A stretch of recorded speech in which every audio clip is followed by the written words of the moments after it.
Blog Talk Radio. We are the UR Tennis Network. Our mission is to be the voice of tennis. We enlist a team of passionate enthusiasts to promote our sport. We strive to bring interesting perspectives on the many spins of tennis. Our goal is to provide the learners of our sport with current news and information from many angles. We seek active participation from communities interested in tennis, but tennis is not interested in them. We are expanding our outreach. Tennis is a true lifetime sport that needs to be talked about, and the UR Tennis Network pledges to pursue this idea relentlessly. Good afternoon and welcome to the Parenting Aces radio show on UR Tennis's network on Blog Talk Radio. I'm your host for you today. Lavie Sak is the creator of Untitled Challenger, and he's going to talk to us about this incredible new technology that's being developed for our sport. Before I bring him on the air, I wanted to just give you a brief history of how I found out about Lavie and his product. There was a post on Facebook, where else? Where do I get all of my information?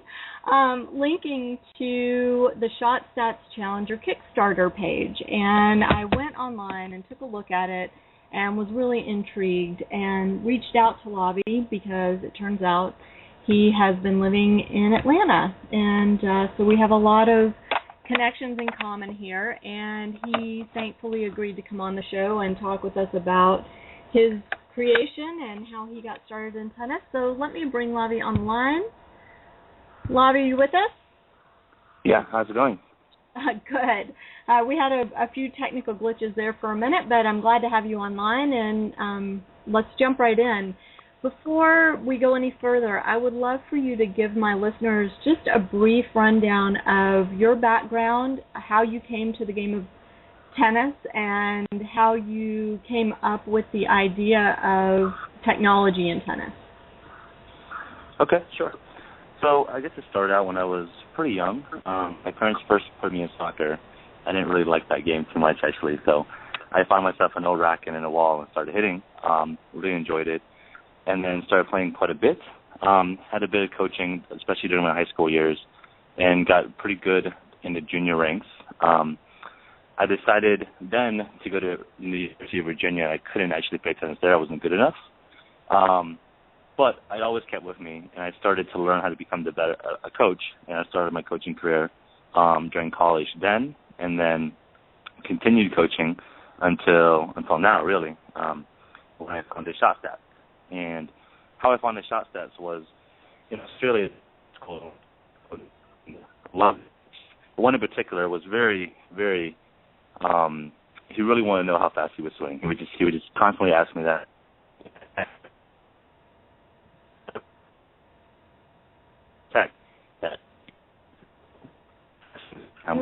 Put a ball.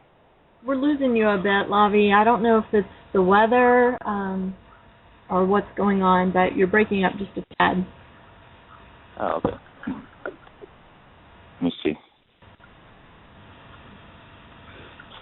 I'm going to try to move around a bit. Sorry about that. No worries.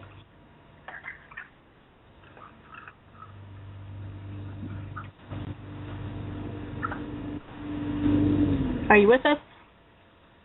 Just a bit. Okay. Okay. Sorry, so I'm not sure where I left off at. No, you were just saying what caused you to come up with the idea. Okay. Yeah, so his name was Val, actually, and he kept asking me about how fast, and I couldn't give him an answer. So then and there, I thought about pushing this idea and trying to find a new way to give people these kind of metrics, and the only way it could be really done at that time was through video. So then I started just doing a research and kind of understanding what people really wanted. I had a pretty big tennis network then, and asked all my coaches, all my friends who play tennis, and just to see what things they wanted to know or what the students wanted to know. And I came up with Challenger.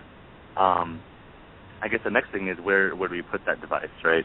So we thought long and hard about putting it in the throat of the racket, the handle of the racket, or now where it is now, the dampener, on the string bed there. So that in Australia was where the idea came to life. So just so my listeners have a clear picture of what Shot Stats Challenger is, it actually looks like a dampener, and it goes on the strings at the bottom of the head, just like a normal dampener would. And what it does basically is turn your tennis racket into a data collector. Is that right?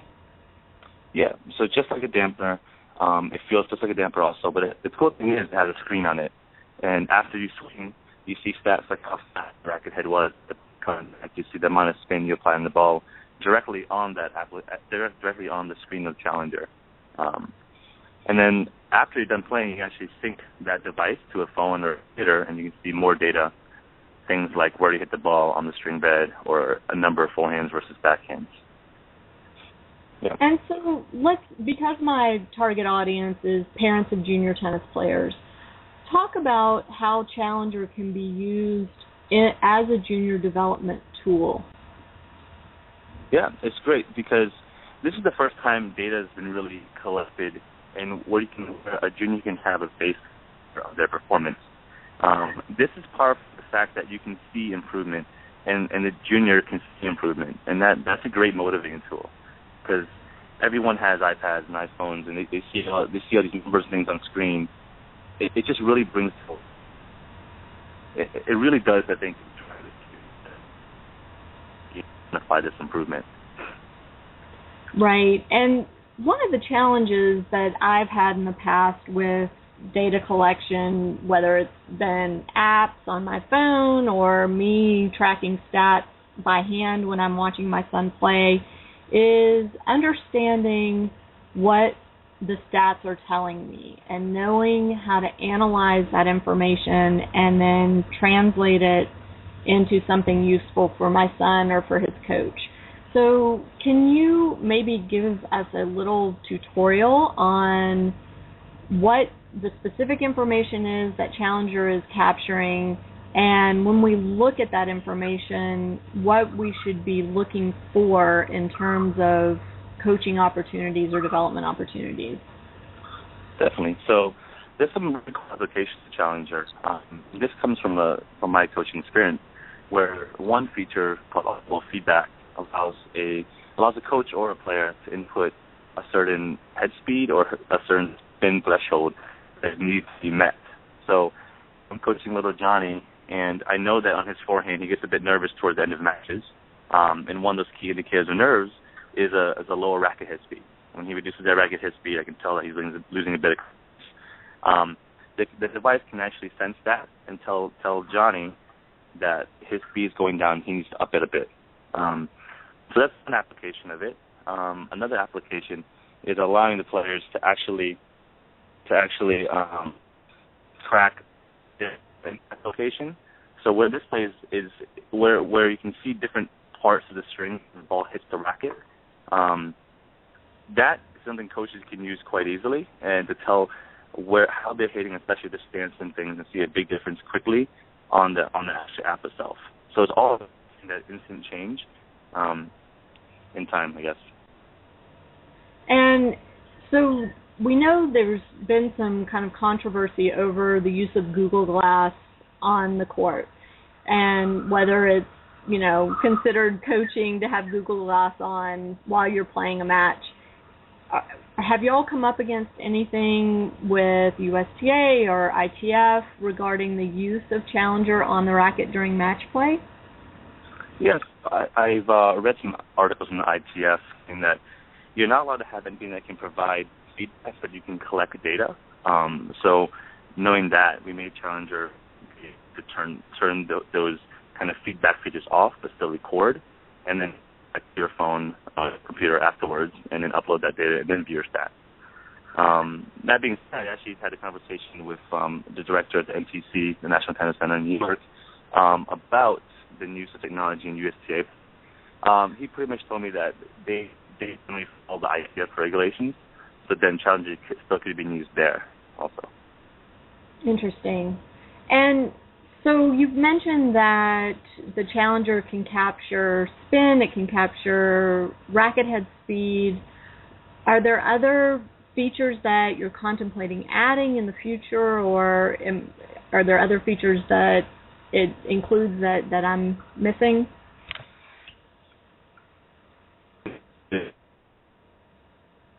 Yeah, we're losing you again. We're losing you again, Lavie. Okay, let me try this. Is this any better, Lisa? Yes, that's better. Okay. So in addition to head speed and ball spin, we also will produce the ball impact location, and this is where the ball hits the string bed.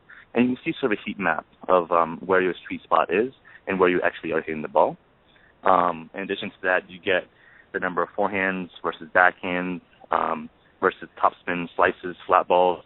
And the cool thing is, if you want to dive down and see how well you're hitting your backhand slice in particular, you can dive down to that and then see the contact locations there and how much backspin you're actually putting on stats. So you can get to the nitty-gritty of data. And then another cool feature that we didn't talk about yet was using video. So the app will have the ability to take a recording of a player up to 15 seconds. And then and there, when you press record, it records those strokes. And then when you end the recording, it processes the video. And at each contact point, you see the head speed, the ball spin, and actually the ball impact location. And then at the end of that, you see an average of all the stats for those 5 or 6 strokes. So you get the power of video and data put on top of each other. Right. And then how would someone use that information to help a player get better? Yeah, for sure. So you can tell certain things like if they're hitting an open stance or a closed stance forehand, there's going to be distinct changes in racket head speed. So a coach can tell a player to change the stance and see instantly what that does to your swing. And the big thing I really see is that this data is not out there. And I can't say all the answers of how people can use this because no one really knows what to do with it yet. But the idea behind the app, behind Challenger, is to open up the raw data and all that data for everybody to kind of use and also to analyze, not just with our app, but potentially by other people making new different apps. I actually talked to a fitness director at the Sports NYC Labs, and he's very interested in just the fitness aspect of tennis and how this could incorporate into his work. Right. And go ahead. Sorry, go ahead. Oh no, I was going to say that it could be more of a fitness app there too. So there's a lot of potential to use this for a lot of different applications. And that's a perfect lead into my next question, actually, because one of the things I know that my son particularly has been working on is footwork around the ball. And so I'm wondering, does Challenger have some sort of tracker inside of it that tracks movement, or is that something that's maybe on tap for the future? Not yet, but yeah, like you said, it's on tap for the future. And ways we get this is working with video analysis companies. We're actually talking to a few, and what they do is actually very awesome too. They can track the foot speed, the number of steps of the ball, the distance between you and an oncoming ball, the distance between you and an outgoing ball, or even the distance between you and the other player. And all that data, all that video analysis is very, very powerful when you combine that with the data that ShotStats can give you. Because then and there you get the ultimate tool because you can provide contextual data. And this is data where if you hit your forehand at 50 miles per hour, what happens exactly? What's being produced? Are you hitting a shot that goes deeper in the court? Are you putting a lot of pressure on the opponent? Is it an unforced error when you try to swing so hard? That's when the real power comes, when you can combine all the video and all the data together. Sure.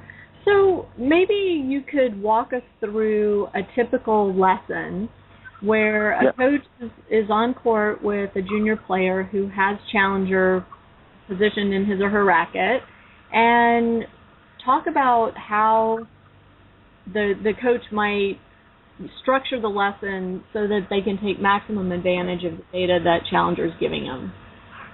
Yeah, so, I mean, again, this is... I guess it depends on the coach, but what I personally would do, I would work on certain aspects on a certain stroke. for maybe half an hour, and then work on fitness for the first 15 minutes, and then stroke for 30 minutes, and kind of just some hitting towards the end. But towards the middle, where we're working on a specific technique, I could bring the challenger on court and then just use only racket head speed to make things simple. Just activate racket head speed and put that on his or her racket, and then work on hitting about, let's say, 10 cross-court balls with a close stance forehand. So we take a video of that, those 5 to 10 shots, and then see what happens there, and look at those stats. And then I ask them to hit with an open stance, and then see what happens there. And then I want to make sure that there's a difference there, and so that the child knows that hitting that open stance does do a change, and that just builds a bit more motivation in his or her head. In addition to that, we can work on different things like grip changes. I don't want to ever change child's grip, but I want to prove that changing grips change the spin on the ball. So I could show him or her that also. So that's kind of the preliminary uses of Challenger, just to show how things change according to your footwork or according to your grip. But over time, the real power comes into play. After one lesson, you see that the racket head speed is on average in a practice set around 45 miles per hour. But we're working on improving that head speed, and then in a month's time, you can see that improvement, and that becomes very powerful. And so does Challenger hold the information, or does the app itself hold the information so that you can track changes over time?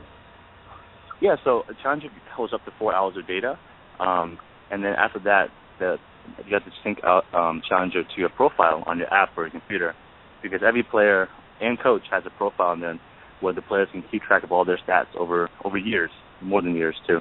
So you can track back to a session like 5 months ago and see what happened, or you could average from the summer of last year and see what you did there. So it's a great way to compare and contrast. Right. And are you seeing that players are using this on a daily basis, or is it something that they're using, just in a private lesson, or what are the applications so far that you're seeing out there in the real world? So yeah, I mean the way we're focusing on the flow of this is for coaches, the part use this as a checkpoint almost. So every week they could use you put it on a racket and then see those stats, and every week how those change. In addition to that, you can use it for specific technique changes, like what I mentioned about the open, close stance, or following through, extending your arm a bit farther. See how that changes the stats. So based on a technical side, that could be really helpful. Mm-hmm. Yeah, very much so. All right, so you guys, you come up with this very cool product, and obviously it's expensive to, first of all, develop the product, second of all, to bring it to market. So you decide to use Kickstarter as your vehicle to raise money for this. Can you share with us how you came to choose Kickstarter and what you gained from that exposure? Yeah, so Kickstarter, for those not familiar, is a crowdfunding platform. So products like mine, so to preface this, I put a lot of my savings of my own money into it, and that can only bring me so far. So now I need funding to kind of push forward, and Kickstarter is the avenue to do that. So what happens is I ask the public, say, hey, look at this, look at my project. If this interests you, pledge X amount of dollars. And what that pledge does is in I guess 6 to 8 months' time, when the product is launched, they get the product at that discounted rate of the pledge. And the pledge isn't just they're buying the product; they're really putting their faith in the idea and then putting their faith in the team, in me and Sergi. So we don't take that lightly.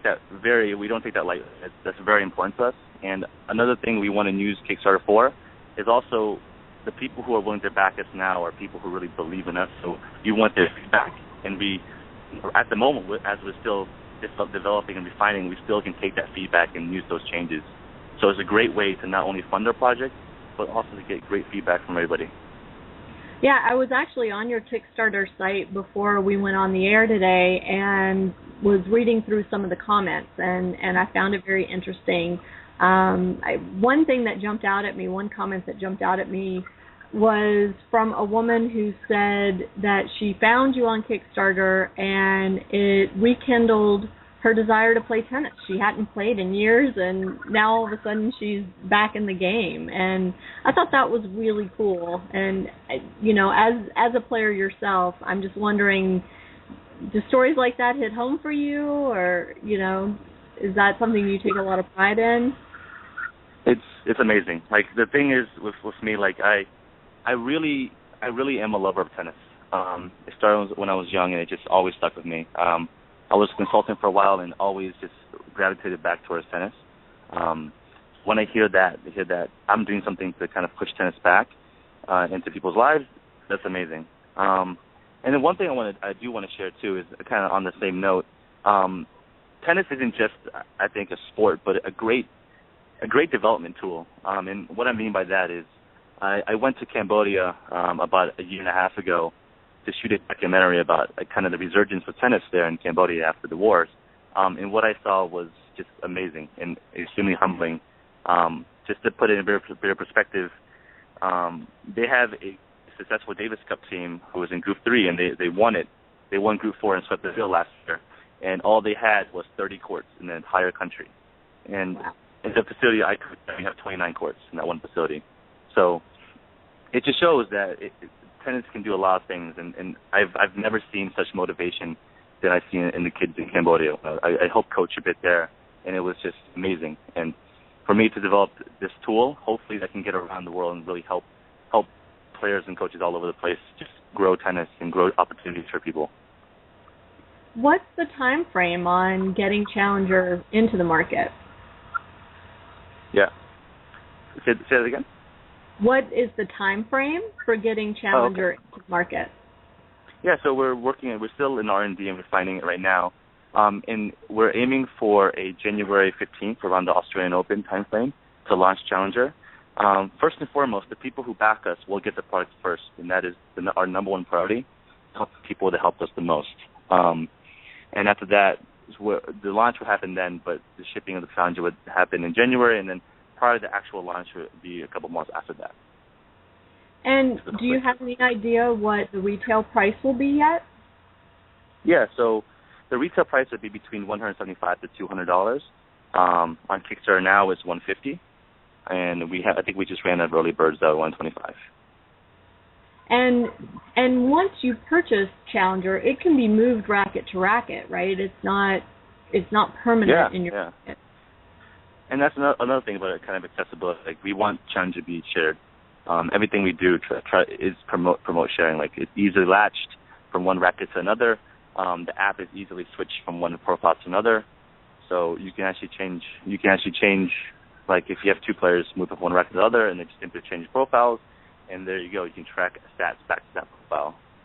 So super easy. So from a coach's perspective, maybe a coach would invest in one or two of these and could switch them off between players, or, I mean, is that one of the applications you're looking at? Yeah, for sure. So, I mean, it would be great. Like, I would use this and put it on. If I'm coaching two players at a time, which I often do, I could have both of them have it on there, and then at the end of the lesson, just take it back and then bring it to my next lesson. And actually, we're working on this, and we're not 100% sure we can have this. Depends again on the funding, but having a coach's kind of portal or version of the app where you can track like your 10 or 20 players that you have, and then see their stats over time, and then you can share the stats with other players, you can share with other people, and get more information that way too. So it's like a portal to all the players you have. That sounds very cool. I mean, I imagine that would be really useful for coaches at the bigger academies, especially, to keep track of their kids. For sure, yeah. Yeah. So let's get back kind of to the impetus behind this product. We saw last year the launch of Babolat's smart racket, if you will. And the price point on that is pretty high. And my understanding is the specs on the racket are similar to their non-smart rackets. So it's not like, junior players typically have between 3 and 6 rackets. It's not like you'd have to buy multiples of the smart racket. But there are some slight differences in the weight, and I guess, well, weight typically is it between the Babolat Smart Racket and their regular racket, which to me is a disadvantage because we know that small differences for tennis players can oftentimes yield big changes, and tennis players tend to be pretty neurotic about their equipment and things being just so, and so to me, having just the dampener piece as opposed to a whole racket makes much more sense. Is the dampener itself, the Challenger itself, pretty much the same weight as a normal dampener? Does it do anything to impact the overall weight of the racket or, the head weight of the racket? Yeah, so the very nature of having something in the string bed will change the weight. Even a regular dampener, we're targeting about 18 to 20 grams, which is a dampener is about 6 grams each. So we're aiming for about 2 to 3 dampeners in weight on your racket. And the feel, it will feel just like a dampener. We're going to use the same rubber material, silicone material that other dampers use. So the feel won't change. And this is a point that is very tough because to have any device like this, we have to add weight somewhere on the device. And we chose a dampener because it's where players have something accustomed to. Granted, not all players do. And it doesn't change the balance as much as adding it to the handle or adding it to the top of the racket. So it's kind of I guess picking the best poison of sorts. But I think that's the optimal place to put the device. Now, I know I just watched my son play a match last night, and in the middle of his match, his dampener went flying, and luckily and his eyes are really good, and he found the dampener on the court. I don't know how he found it. It actually got stuck under the net, so that was kind of miraculous. But dampeners do come out during play. Is there some sort of added feature on Challenger that keeps it in the string bed a little bit better than a normal rubber dampener, or is that something to be concerned over at all? Yeah, no, it is definitely our priority. I cannot stand it when my dampener falls off, and I can't imagine a $175 dampener flying off and not being able to find it. That'd be probably one of the worst things. Right. So that being said, our focus is on that, and it's the way you look at Challenger. If you look at the Kickstarter site or even the beginning of the video, you can see how it latches on. It's a hinged device that you put in and slip into the crosses, and then you latch it on, and it should click. And think of almost a child safety lock, where you have to have two things in order for it to come off. So it will not come off unless you want it to come off. And we've done some solid testing on that, hitting against a lot of foreign objects to make sure it doesn't come off. Great.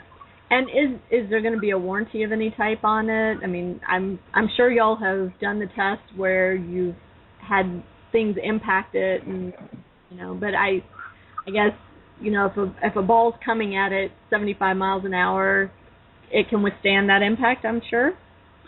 Yeah. So when using a polycarbonate cover on the screen, and the housing is made of brushed lightweight aircraft grade aluminum.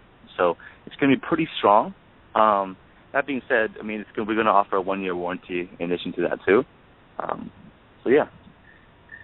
Cool. And then in terms of the app itself, when you sync it to your phone or to your computer, do you anticipate updating that on a regular basis, and will that be included in the purchase price of the Challenger, or will there be an extra cost for upgrades? How will that work? Sure. So the app, we're actually expecting to launch that very soon, hopefully within the month.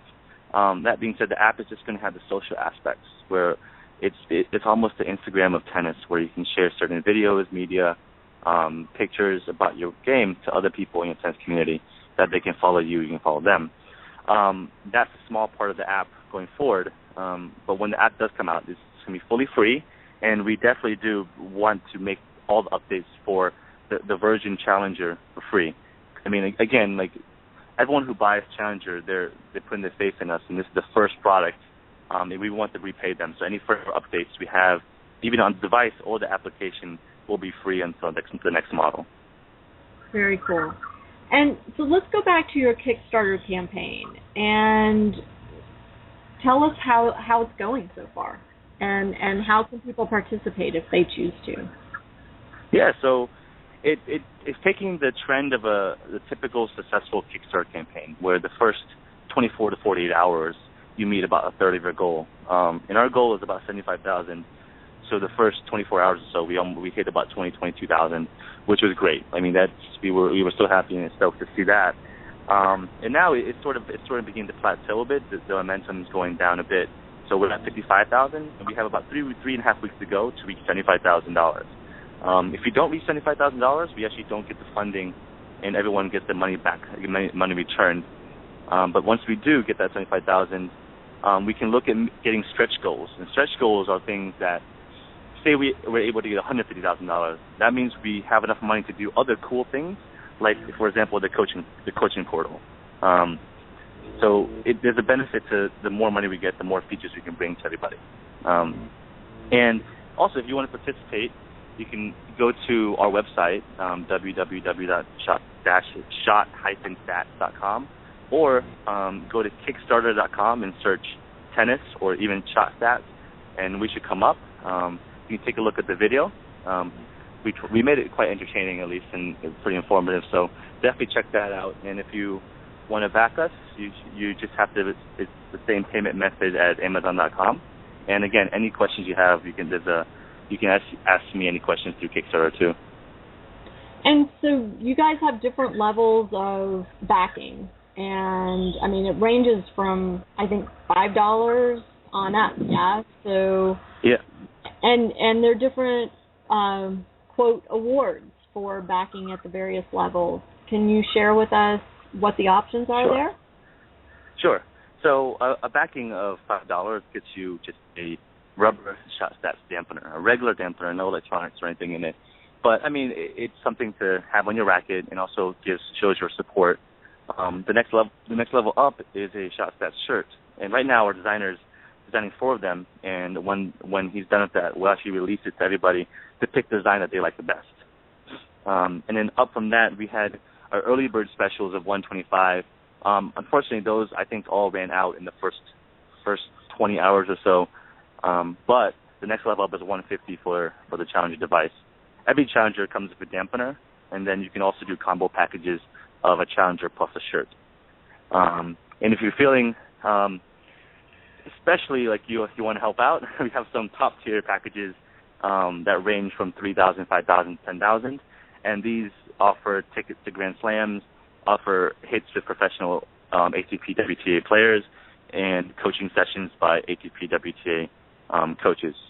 So I mean, throughout my experience, I have some friends on tour, and some friends who coach on tour now, and there's something they would love to help out with.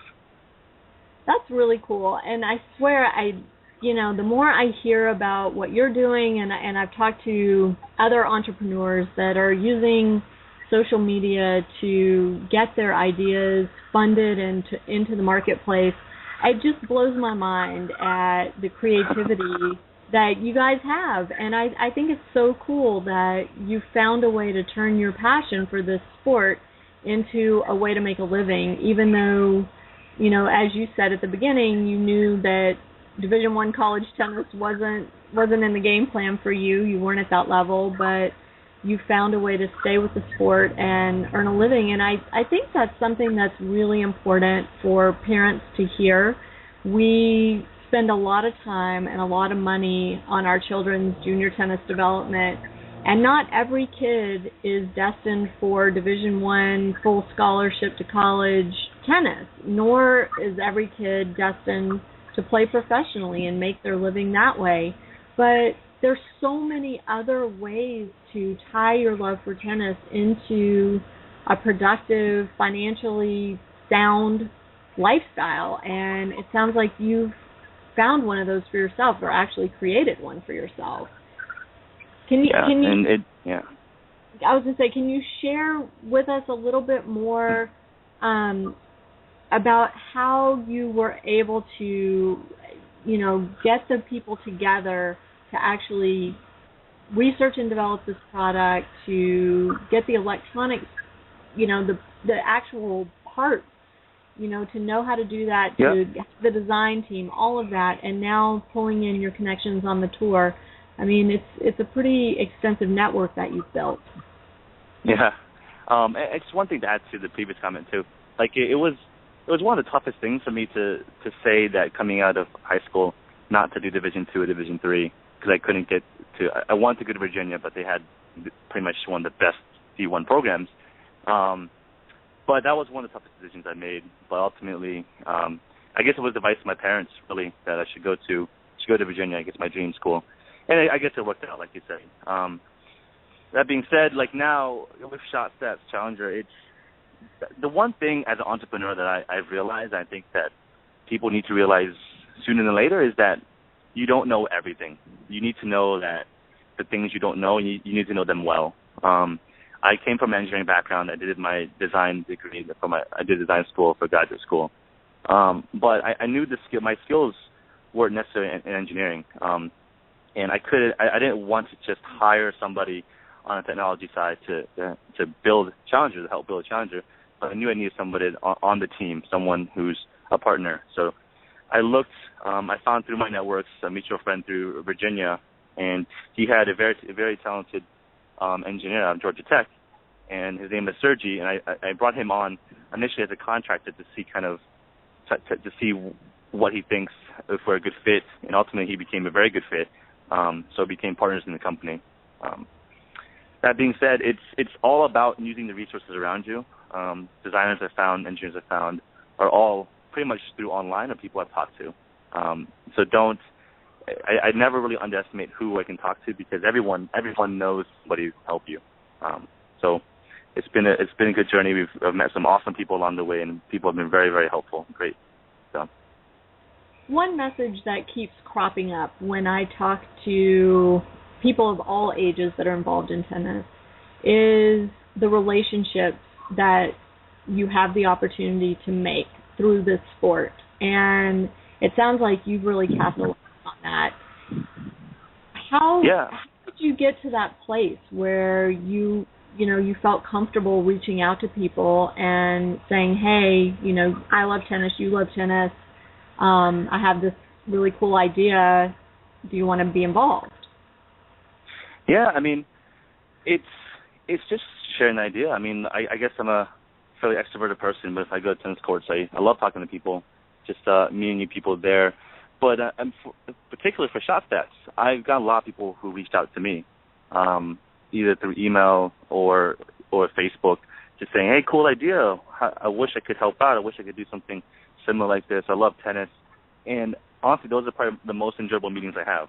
If someone contacts me via email and says that they have a passion for tennis and they want to see some change, some technology changes or something like that, or they have an interesting background in either tech or tennis, I would love to talk to them. It's just I had a call the other day with an ex-NCAA Division I player who's doing business analysis stuff now, and it's just a 30-minute call with him is eye-opening, because he can give you a lot of feedback that you might not have.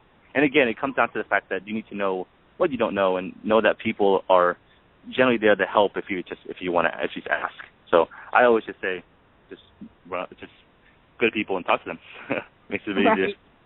Right. And I mean, that's how you and I came into contact. Like I said, I saw a post on Facebook with a link to your Kickstarter page, and I think I sent you an email, and 10 minutes later you were calling me. So it's very cool that the tennis community seems to be very tuned in to helping each other to grow the game. Good, and I think people that love the game are committed to seeing that happen. And so I applaud your efforts. I keep saying that there's so many life lessons in tennis, and we as parents have to kind of seize those opportunities to point out those lessons to our kids as they're coming up. And my son now at 17 is starting to demonstrate through his actions lessons that he's learned through the game, and it just it brings the biggest smile to my face when I see him do something that I know he learned because he plays tennis, and it has nothing to do with hitting a tennis ball. It has to do with respect and confidence and making eye contact and all of those things that we hope our children get good at so that they can be productive in life. So kudos to you. I'm really anxiously awaiting this product. I think it's going to be very cool, and I hope that my listeners will take a peek at your Kickstarter page. And again, you can just go to Kickstarter.com and search Shot Stats or Shot Stats Challenger. It comes right up, and there's some really cool video on your page. You've done a great job at kind of telling your story. And maybe you want to touch on, before we close, touch on your experience with Accelerator too. Oh, yeah. So I spent the last 4 months, or 5 almost, in Shenzhen, China, working with Accelerator, so Hacking Accelerator. And they're a unique accelerator in the fact that they work with hardware. Wait, Lavie, let's back up one second. Maybe you can just tell us what Accelerator is in general first, because sure. I think my listeners may not be familiar. Sure, sorry. So an accelerator in general is where they're a, I guess, venture fund or funding people who control some funds select around 8 to 12 startups that they see a lot of potential in. So they fund the projects a bit, and then they mentor them and accelerate the process of growing a business. And most of the ones out here now in San Francisco and New York, they focus on software and applications. But the one in Shenzhen, China, which is ran by a French venture capitalist, actually focuses on hardware. So things like a tennis sensor. In addition to that, other teams there was another team building a indoor gardening system where you can grow your vegetables inside. Another one was developing a similar tracker for skateboarding. It's about getting all these people who are quite ambitious and entrepreneurial together and working together to grow their own companies while helping each other out. And it was taken to a new level because we're all in Shenzhen, China, and no one was from there. So it was a great experience, a great learning experience, and it really pushed us forward. And so you were there for 5 months, and Yep. What type of work were you doing while you were there? So I was focused mainly on the marketing and the branding aspect of ShotStats, and Sergio was focused on prototyping, iterating Challenger. So it was just a lot of meetings with people all over the world. I visited a few PTR workshops there in Shenzhen. The CTA, which is Chinese Tennis Association, is growing quite big, and they were very interested in this also.